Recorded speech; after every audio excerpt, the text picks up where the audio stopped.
Hi guys, good afternoon, good evening. Ito guys, nagmula ako mag-isa. Tambay muna ako sa bus station.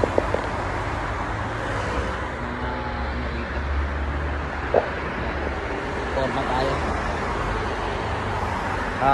Gardo tayo Dalisay.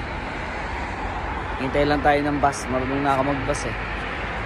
Kaya guys, good afternoon, good evening, and good morning ha. Nakalimutan ko pala sabihin. Maraming salamat sa inyo lahat ha. Ito lang tayo, naghihintay ako ng bus dito. Maganda yung mga ano dito. Ito yung pinaka-mall dito para guys. Ay sorry. Ito yun, okay guys. Ingat kayo guys lagi magdadasal ha.